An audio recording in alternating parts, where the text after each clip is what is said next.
प्रिय विद्यार्थी मित्रांनो, मी दीपाली कुलकर्णी देशमुख माझ्या विंग्स ऑफ फिजिक्स या चॅनलमध्ये आपलं सगळ्यांचं मनपूर्वक स्वागत करते। तर सध्या 12वीचे स्टेट बोर्डचे जे विद्यार्थी आहेत त्यांच्या बोर्ड परीक्षेचे फॉर्म भरण्याचं काम सुरू आहे। म्हणजे तुम्हाला आता याची जाणीव झालेली आहे की आपली 12वीची बोर्ड परीक्षा ही जवळ आलेली आहे। मागच्या वर्षी 10 दिवस परीक्षा अलीकडे आली होती। जनरली 21 फेब्रुवारीला परीक्षा सुरू होते, पण मागच्या वर्षी 10 फेब्रुवारीलाच परीक्षा सुरू झाली आणि ह्याही वर्षी आपण तसंच गृहीत धरून चालूयात की आपली बोर्ड परीक्षा ही 10-11 फेब्रुवारीला सुरू होईल आणि मग आता आपल्या हातात खूप कमी दिवस उरलेले आहेत आणि खूप मुलं हे क्लासेस करतात आणि त्यामुळं त्यांना क्लास केल्यामुळं फक्त एमसीक्यू अशाच टेस्टची सवय असते क्लासमध्ये आणि रेग्युलरचा त्यांचा अभ्यास त्या मानाने कमी होतो आणि मग बोर्ड परीक्षेमध्ये जर तुम्हाला 50% मार्क्स पडले नाही तर तुम्ही सीईटी नीट जेई परीक्षा जरी दिल्या, जेईला तर 75% मार्क्स लागतात बोर्ड परीक्षेमध्ये, मग तुम्ही तिथे इलिजिबल होत नाही। म्हणजे तुमच्या पहिली स्टेप काय आहे, आधी तुम्हाला बोर्डाला सीईटी साठी 50% गुण सायन्सच्या विषयात मिळणं आवश्यक आहे आणि जेईला 75% गुण मिळणं आवश्यक आहे, तरच तुम्ही बाकीच्या ऍडमिशनसाठी इलिजिबल आहात। आणि म्हणून तुमची पहिली स्टेप काय असली पाहिजे, तर तुम्हाला बोर्डाचा पेपर हा चांगला लिहिता आला पाहिजे आणि म्हणून आपण सुरुवातच करतो आहोत strategy for first term exam. मग तुम्ही जर फर्स्ट टर्मची एक्झाम चांगली दिली ना तर त्याचे खूप सारे फायदे तुम्हाला होणार आहेत। त्यानिमित्ताने तुमचा तेवढा अभ्यास होऊन जाणार आहे, पेपर लिहिण्याची तुमची प्रॅक्टिस होणार आहे। खूप लोकांचं असं असतं की आपण शेवटच्या 1 महिन्यात रेग्युलरचा अभ्यास करू, पण तो तेवढ्या दिवसात होत नाही, तो कालावधी पुरेसा नसतो आणि तुम्ही ज्या सीईटी नीट जेईच्या परीक्षा देताना तर त्याला तुमचं टेक्स्टबुक हीच बेसिक तुमची स्टेप आहे। ते जर चांगलं आलं तर तिथेच तुमचा 75% अभ्यास झालेला असतो आणि म्हणून ते टेक्स्टबुक जर चांगलं केलं तर त्याचा मुळीच तोटा नाही झाला तर या सगळ्या सीईटी नीट जेईच्या परीक्षांना त्याचा फायदाच होणार आहे। आणि म्हणून फर्स्ट टर्मची परीक्षा व्यवस्थित सिरियसली अभ्यास करून व्यवस्थित जर पेपर लिहिला तर त्याचा आपल्याला खूप फायदा होणार आहे आणि म्हणून मग आपण तो पेपर चांगला द्यावा, तर त्याच्यासाठी तुम्हाला काहीतरी टिप्स आणि ट्रिक्स द्याव्यात म्हणून मी हा व्हिडिओ करते आहे। तर आता आधी आपण प्रश्नपत्रिकेचं स्वरूप समजून घेऊ। तर प्रश्नपत्रिकेमध्ये आपल्या सायन्सच्या पेपरमध्ये 4 सेक्शन असतात, section A, section B, section C, section D, सगळ्या विषयांसाठी म्हणजे फिजिक्स, केमिस्ट्री आणि बायोलॉजी याच्यासाठी हे स्वरूप सारखंच असतं। मग आता तुम्हाला 70 मार्काचा थेअरी पेपर द्यायचा असतो आणि 30 मार्काचं प्रॅक्टिकल असतं आणि यावर्षी काहीतरी बोर्डाचं चाललंय की सेपरेट पासिंग, थेअरीला वेगळं पासिंग, प्रॅक्टिकलला वेगळं पासिंग, अशी काहीतरी सध्या चर्चा सुरू आहे। अजून जीआर वगैरे आलेला नाही आणि मग आता बघा त्याच्यामुळं तुम्ही थेअरी परीक्षेचा अभ्यास चांगला करा की कुठलाही क्रायटेरिया लावला तर तुम्ही तिथं पास असले पाहिजे, एलिजिबल असले पाहिजे ऍडमिशनसाठी। मग आता बघा हे जे 4 सेक्शन आहे एबीसीडी, तर ह्या 4 सेक्शन मध्ये तुम्हाला एकूण 70 मार्काचा पेपर द्यायचा आहे, पण तो निघताना 98 मार्काचा निघणार आहे। आणि मग आता बघा तुमच्या सेक्शन ए मध्ये 2 प्रश्न असतात, क्वेश्चन 1 आणि क्वेश्चन 2। याच्यामध्ये आता क्वेश्चन 1 मध्ये 10 एमसीक्यू असतात आणि ह्या 10 एमसीक्यू पैकी 7 थेअरी आणि 3 न्यूमेरिकल्स असतात। हे फिक्स आहे बाळांनो, फॉर्मॅट हे फिक्स आहे आणि असे 10 मार्क ह्या प्रश्न पहिल्याला असतात। क्वेश्चन 2 मध्ये व्हेरी शॉर्ट आन्सर, एका वाक्यात उत्तर द्या, तर त्याच्या थेअरीचे 6 प्रश्न आणि न्यूमेरिकल्स 2 असे 8 मार्क म्हणजे 1-1 मार्काचे 18 प्रश्न तुमच्या प्रश्नपत्रिकेत असणार आहे आणि ते कंपल्सरी आहेत। तर हे मार्क्स विथ ऑप्शन आहे आणि हे विदाउट ऑप्शन आहे, म्हणजे हे कंपल्सरी मार्क्स आहेत। त्यानंतर प्रश्न क्रमांक 3 पासून 14 पर्यंतचा असतो बी सेक्शन आणि त्याच्यात एकूण 2-2 मार्काचे 12 प्रश्न दिलेले असतात। त्या 12 प्रश्नापैकी 7 थेअरी क्वेश्चन्स असतात, 5 न्यूमेरिकल्स असतात आणि एकूण त्याला मार्क्स असतात 24 आणि त्याच्यापैकी कंपल्सरी तुम्हाला 8 लिहायचे असतात, म्हणजे 16 मार्क्स हे कंपल्सरी असतात।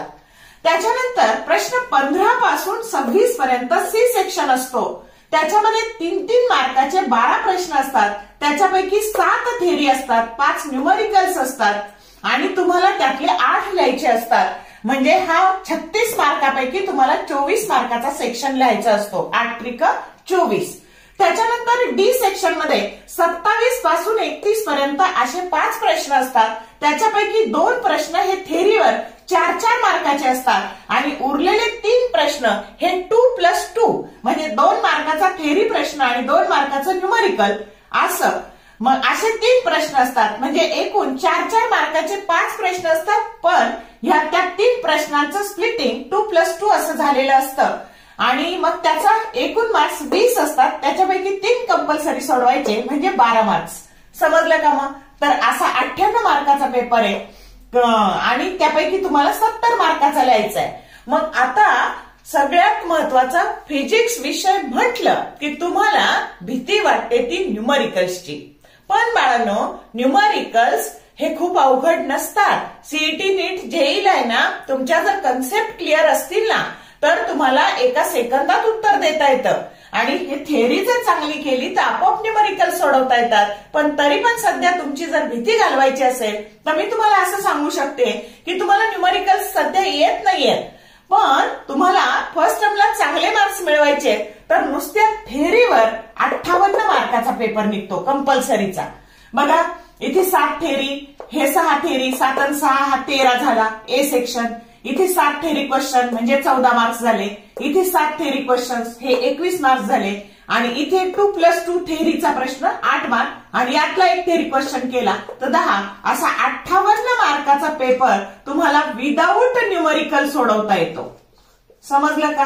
म्हणजे पहिली भीती काढून टाका की मला न्यूमरिकल्स येत नाहीत म्हणून मला मार्क्स पडणार नाही.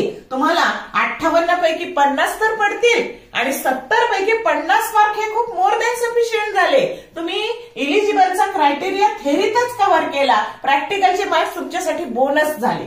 आलं लक्षात? आणि म्हणून न्यूमरिकल्सची भीती किंवा फिजिक्स विषयाची भीती वाटत असेल तर ती काढून टाका मनातून आणि आधी थेरीवर जोर द्या. आलं का लक्षात? मग आता बघा, रोज सकाळी उठल्या उठल्या आधी आता आपल्याला थोडी शिस्त लावून घ्यायची आहे. आपण आधी जर अभ्यास केला नसेल तर तो आता करायचा आहे. आणि पहिली गोष्ट, आपण सकाळी उठल्या उठल्या टू डू लिस्ट, आज दिवसभरात आपल्याला काय काय करायचं आहे याची एक लिस्ट करा आणि संध्याकाळी त्यातला फॉलोअप घ्या. रात्री त्याचा फॉलोअप घ्या की यातलं आपण काय काय केलं आणि काय काय राहिलं. मग आता बघा त्याच्यासाठी काय करायचं, तर आधी मुलांना अभ्यास तर करायचा असतो पण प्रश्न असा पडतो की मी कोणतं पुस्तक वापरू, टेक्स्ट बुक तर खूप माझं अवघड दिसतं. ह्या प्रकाशांचं म्हणजे घरी तुमच्या 12वीच्या मुलाच्या जर घरी त्याचा अभ्यासाचं टेबल पाहिलं ना, असं पुस्तकाचा ढीग असतो आणि त्या ढिगातून त्याला समजत नाही नेमकं काय करायचं. तर आधी तुमचा सोर्स फिक्स करा, तुमचे टीचर फिक्स करा, तुमचा क्लास फिक्स करा, ऑफलाईन का ऑनलाईन. आणि मग आता बघा, मग तुम्हाला तुमचा सोर्स मी सांगते की तुमची टेक्स्ट बुक जर नीट देणार असाल, जेई देणार असाल तर एनसीईआरटीचं टेक्स्ट बुक आणि जर सीईटी देणार असाल तर स्टेट बोर्डचं टेक्स्ट बुक हीच तुमची भगवद्गीता आहे, तेच तुमचं बायबल आहे, तेच तुमचं कुराण आहे. त्याच्या बाहेरचं काही येणार नाही. आणि म्हणून reading between line and line, प्रत्येक ओळ आपल्याला समजेपर्यंत वाचा आणि तो तुमचा मेन सोर्स आहे. आणि त्याच्यानंतर तुम्ही स्वतःच्या 2 नोटबुक करा, एक फॉर्म्युला शीट साठी करा आणि एक तुमच्या शॉर्ट नोट्स. जे काही करणार आहे ना तुम्ही, तर हेच तुमचे मेन सोर्स आहेत. प्रॉब्लेम साठी तुम्ही एखादं दुसरं कोणतंही पुस्तक वापरू शकता. मग कळलं का? तुमचा सोर्स फिक्स करा, त्याच्यानंतर टीचर फिक्स करा, त्याच्यानंतर पीवायक्यू पहा. अभ्यास करण्यापूर्वी तो चॅप्टर अभ्यासायला घेतला की बोर्डाचे पीवायक्यू पहा. आता थोडेच पेपर बोर्डाचे झालेले आहेत बघा, कारण सिलेबस बदलला. पहिल्या वर्षी तर बोर्डाची परीक्षा कोरोनामुळे झालीच नाही, त्याच्यामुळे 22, 23, 24, 25 अशा ह्या ज्या क्वेश्चन पेपर आहे तर ते चॅप्टर वाईज प्रश्न लिहून काढा. म्हणजे तुम्हाला त्या चॅप्टरवर कशा प्रकारचे प्रश्न विचारले जातात, कशा प्रकारचे प्रश्न रिपीट होतात हे सगळं तिथं कळायला मदत होते. त्याच्यानंतर बोर्डाची 2023 साली प्रकाशित झालेली क्वेश्चन बँक आहे, तर ती अशी एक 30-40 पानाची क्वेश्चन बँक आहे. तर तिच्या झेरॉक्स घ्या आणि तिच्याहून अभ्यासाला सुरुवात करा. म्हणजे काय होईल, तुम्ही अभ्यास कोणता तरी करणारच आहे आणि म्हणून तुम्हाला तुमच्या अभ्यासाला जर दिशा मिळायची असेल तर बोर्डाची जी क्वेश्चन बँक आहे तिच्यापासून अभ्यास सुरू करा. त्याच्यात बरेच शॉर्ट मध्ये व्यवस्थित प्रश्न दिलेले आहेत. त्याच्यात सगळंच आहे. एमसीक्यू आहे, त्याच्यानंतर व्हेरी शॉर्ट आहे, 2 मार्क्स आहे, 3 मार्क्स आहे, 4 मार्क्स आहे, असं प्रत्येक चॅप्टरचं दिलेलं आहे. आणि म्हणून ती बोर्ड क्वेश्चन बँक हा एक सोर्स तुमच्या अभ्यासासाठी चांगला आहे. मग आता बघा, make time table and follow it. व्यवस्थित टाइम टेबल करा आणि त्याला फॉलो करा. मुलं उत्साहाच्या भरात सुरुवातीला 3-4 दिवस 8 दिवस करतात, नंतर सगळं बारगळून जातं. तसं करायचं नाही. आता दिवस खूप कमी राहिलेले आहेत आणि तुम्हाला पॅरलली ह्या स्टेट बोर्डच्या अभ्यासासोबतच तुम्हाला सीईटी नीट जेईचा पण अभ्यास करायचा आहे. आणि म्हणून व्यवस्थित टाइम टेबल करा आणि ते फॉलो करा. त्याच्यानंतर तुमच्या स्वतःच्या नोट्स, हेच खूप महत्वाचं आहे. आणि तुमची स्वतःची नोटबुक. आलं का लक्षात? तर एक फॉर्म्युला शीट करायचं, फिजिक्ससाठी केमिस्ट्रीसाठी रिॲक्शन्सला करायचं. आणि दुसऱ्या नोटबुक मध्ये काय लिहायचं, कसं लिहायचं ते मी सांगते. मग आता बघा, स्ट्रेस ऑन शॉर्ट क्वेश्चन्स. बघा बरं, नुसते शॉर्ट क्वेश्चन जर पाहिले तर 18 आणि 16 म्हणजे 34 मार्काचे फक्त 1 आणि 2 मार्काचे प्रश्न आहेत. आणि ते जरी तुम्ही नीट केले तरी तुम्हाला 70 पैकी 34 मार्क्स मिळणार आहेत. आणि याचं काय करायचं ते पण सांगते. परत इथे पण हे 2-2 मार्काचे 12 म्हणजे हे 34 आणि हे 2+2 आले, हे 12 मार्क्स. म्हणजे असे एकूण तुमच्याकडे 46 मार्काचा पेपर हा फक्त तुम्हाला 1 आणि 2 मार्काच्या प्रश्नांवर लिहिता येतो. आलं लक्षात? आणि म्हणून सगळ्यात पहिले सोपे सोपे 1-1, 2-2 मार्काचे प्रश्न करा. आणि मी जी नोटबुक करायला लावली ना, तर त्या नोटबुक मध्ये तुम्ही तुमच्या पुस्तकामध्ये जे सॉल्व्ड न्यूमरिकल्स आहेत ते सुद्धा लिहून काढा आणि ते सोडवून काढा. कारण तुम्ही जर फिजिक्सच्या पेपरचं निरीक्षण केलं तर खूप सारे सॉल्व्ड न्यूमरिकल्स बोर्डाला पडलेले आहेत आणि आपल्या नोटबुक मध्ये. आणि हे ठरवा की ह्या न्यूमरिकलची काठिण्य पातळी किती आहे, मला तो झेपतोय का. आणि जर आपल्याला झेपत असेल, आता फॉर एक्झाम्पल रोटेशनल डायनॅमिक्स मध्ये खूप डिफिकल्ट एक्झाम्पल्स आहेत, अनसॉल्व्ड किंवा काही सॉल्व्ड. मग जे आपल्याला येतच नाही ना ते करूच नका. त्या वहीत जे तुम्हाला करायचे तेवढेच न्यूमरिकल्स करा आणि जे सोडून दिलं त्याचं टेन्शन घ्यायचं नाही. आलं लक्षात? सोप्यापासून अभ्यासाला सुरुवात करायची.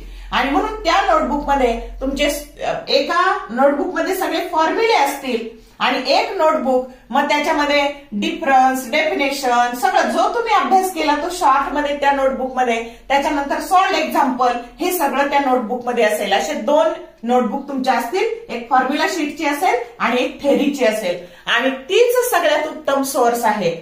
त्याच्यानंतर मग शॉर्ट क्वेश्चनवर भर द्या की जेणेकरून तुम्हाला 46 मार्क्सचा पेपर लिहिता येणार आहे. मग आता फॉर्म्युला शीट जे आहे तर तुम्ही जी वही बनवली त्याच्यामध्ये व्यवस्थित फिगरची चांगली प्रॅक्टिस करा. कारण फिजिक्समध्ये बऱ्याच डेरिव्हेशनला फिगर असते आणि फिगर करेक्ट असेल तरच पुढे तुमचा पेपर इम्प्रेसिव्ह तयार होतो. ती फिगर तुम्हाला कळलेली असली पाहिजे. आणि सगळ्यात महत्वाचं consistency and hard work with smart work. आता खूप हार्ड वर्क करायचंय. परीक्षेच्या 3 तासात स्मार्ट वर्क करायचंय. ते कसं करायचंय ते मी तुम्हाला सांगते. मग आता अशा पद्धतीने तुम्ही अभ्यासाला सुरुवात करा की आधी कन्सेप्ट समजून घ्या. ज्या डेफिनेशन्स असतील, जे लॉ असतील ते वर्ड टू वर्ड तसेच आले पाहिजे. आधी त्याचा अर्थ समजून घ्या आणि मग ते लिहून काढा.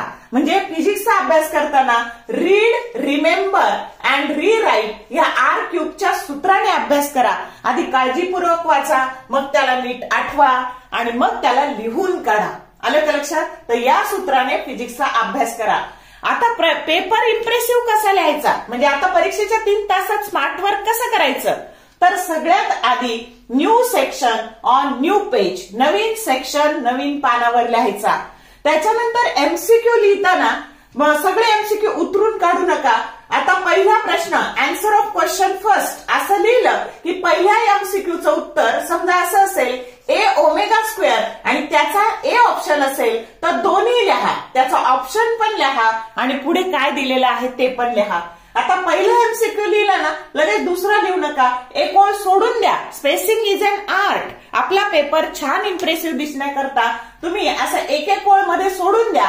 ह्या पूर्ण A सेक्शनला म्हणजे प्रत्येक एक एमसीक्यू लिहिला, एक ओळ सोडून दिली, एक एमसीक्यू लिहिला. एमसीक्यू झाल्यावर क्वेश्चन 2 एका मार्कचे उत्तर लिहिताना पण एक प्रश्न अगदी छोट्या एकाच ओळीत उत्तर असतं त्याचं, आणि तिथे पण एक एक लाईन सोडून द्या, त्याने आपला पेपर इम्प्रेसिव्ह दिसतो. मग कळलं का एमसीक्यू आणि शॉर्ट क्वेश्चन्स कसे लिहायचे. आता सगळ्यात आधी टाइम मॅनेजमेंट करा.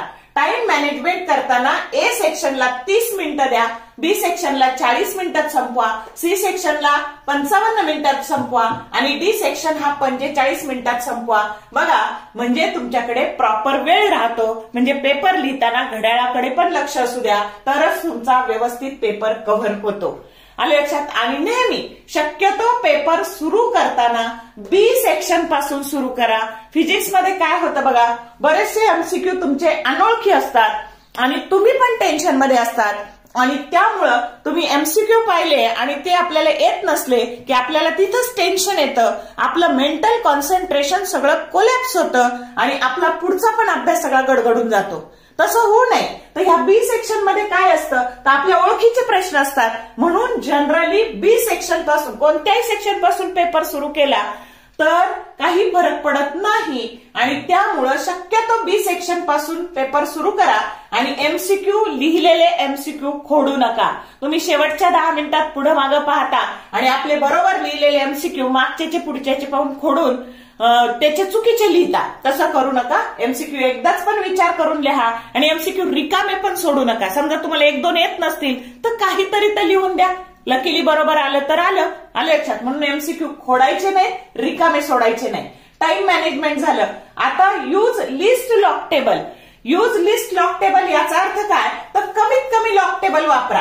समजा इथं काहीतरी कॅल्क्युलेशन असेल न्यूमरेटर मध्ये, समजा काहीतरी 10ची इथं -5, इथं 10ची 3 पॉवर असेल, इथे 10ची -12 असेल, काहीतरी 6.732 असेल, इथे 8.7, त्याच्यानंतर इंटू 5.6 असं काहीतरी असेल. तर पहिल्या स्टेप पासून लॉग पाहायला लागू नका.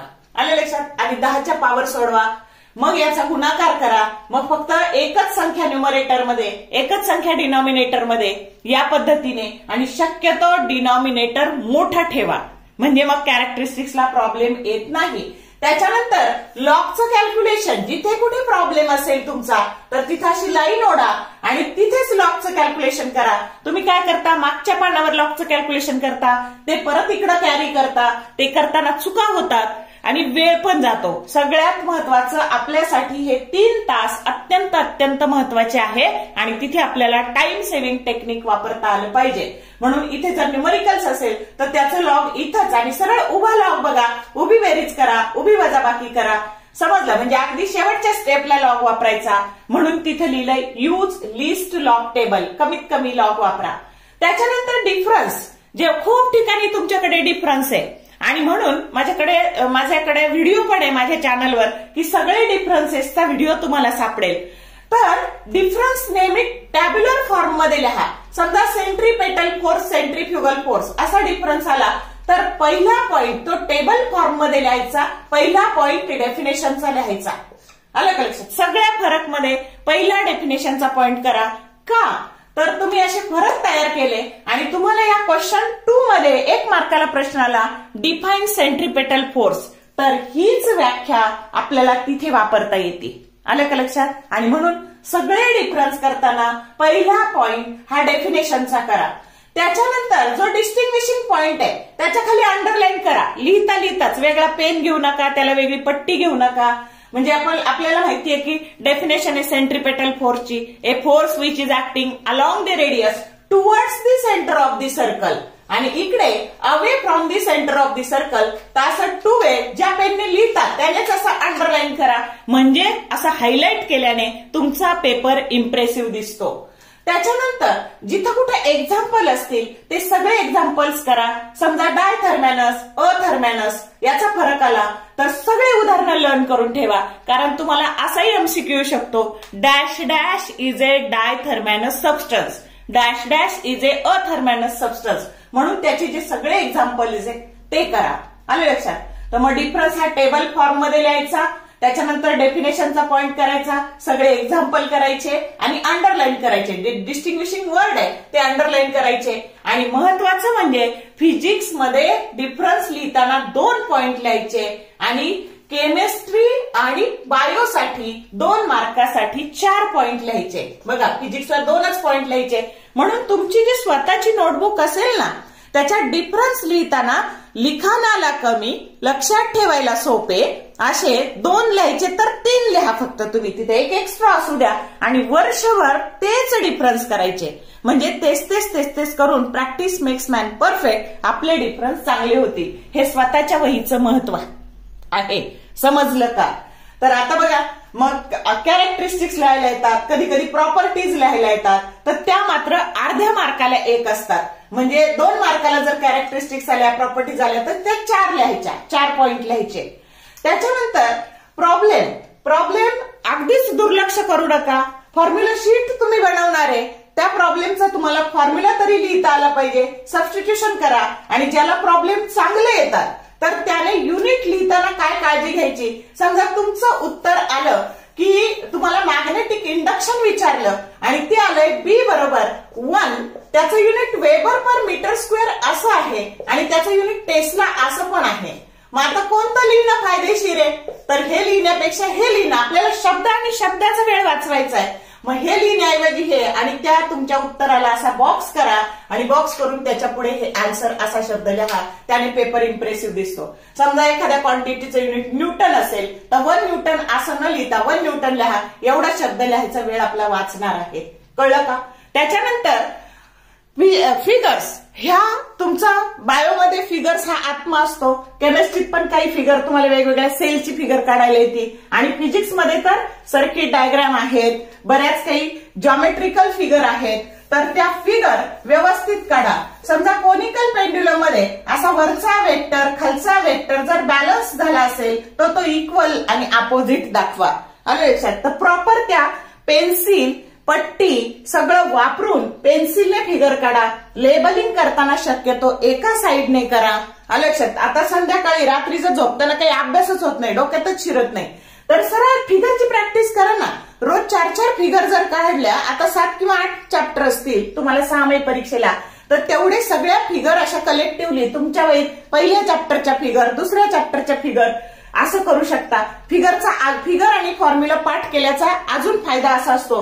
समजा 3 मार्काला तुम्हाला प्रश्न आला इथे 6 सेक्शन मध्ये, derive an expression for period of a conical pendulum, आणि तुमच्याकडे वेळ नाही राहिला ते लिहायला, तर तुम्ही पटकन फिगर काढून त्याचा फॉर्म्युला लिहिला ना, तर फिगरचा मार्क आणि फॉर्म्युलाचा मार्क 3 मार्कापैकी 1 ते 1.5 मार्क्स तुम्हाला आरामशीर मिळू शकतो. हा फॉर्म्युला पाठ केल्याचा आणि फिगर पाठ केल्याचा फायदा आहे की तिथं तुम्हाला 3 मार्काच्या आणि 4 मार्काच्या प्रश्नाला ती फिगर आणि तो फॉर्म्युला, फिगर फॉर्म्युला थोडंसं एक्सप्लेनेशन मधले काही पॉइंट येत असतील तर ते असं तुम्ही करू शकता. समजलं का? त्याच्यानंतर तुमचा paper neat and clean paper writing is an art. तुमचा पेपर जेवढा स्वच्छ असणार आहे तेवढं इम्प्रेशन एक्झामिनरवर तुमचं चांगलं पडणार आहे. आणि अजून एक सांगते, डेरिव्हेशन्स करताना त्याचा मनाशी अल्गोरिदम बनवा की कशानंतर काय करायचं आहे. आलं का लक्षात? आणि हा अल्गोरिदम बनवा म्हणजे आपल्याला मग फिगर झाली, फॉर्म्युला झाला, अल्गोरिदम बनवला, स्टेप लक्षात ठेवल्या आणि ते डेरिव्हेशन लिहून काढा. एक डेरिव्हेशन 10 वेळा लिहून काढा. त्याच्याने कॉन्फिडन्स वाढतो, त्यानंतर वेळ कमी लागतो. आलं लक्षात? आणि तुम्हाला पेपर छानपैकी लिहिता येतो. असा हार्डवर्क केल्याशिवाय कोणत्याही विषयाचा पेपर तुम्हाला लिहिता येणार नाही. आणि ही सुरुवात जर तुम्ही 6 मे पासून केली तर तुमचे तेवढे चॅप्टर चांगले प्रिपेअर होतील, तुमच्या अभ्यासाला गती मिळेल. Practice makes man perfect. नंतरच्या 1 महिन्यात फक्त टेन्शन येईल, काहीच होणार नाही, अजून वेळ हातातून गेली नाही. पहिली स्टेप रेग्युलरच्या अभ्यासाची आहे आणि मग एमसीक्यूच्या आहे. याच्यानंतर आता सीईटीची स्ट्रॅटेजी काय ठेवावी, इथून पुढे नीटची स्ट्रॅटेजी काय ठेवावी, तर याचे पण व्हिडिओ पडतील. पण आपण सुरुवात कशापासून केलेली आहे? 6 मेच्या अभ्यासापासून केलेली आहे. मला खात्री आहे हा व्हिडिओ तुम्ही काळजीपूर्वक पाहिला तर तुम्हाला खूप सारा फायदा होणार आहे. तर त्याचा जरूर उपयोग करून घ्या. All the best for your study and exam, and thank you for watching this whole video.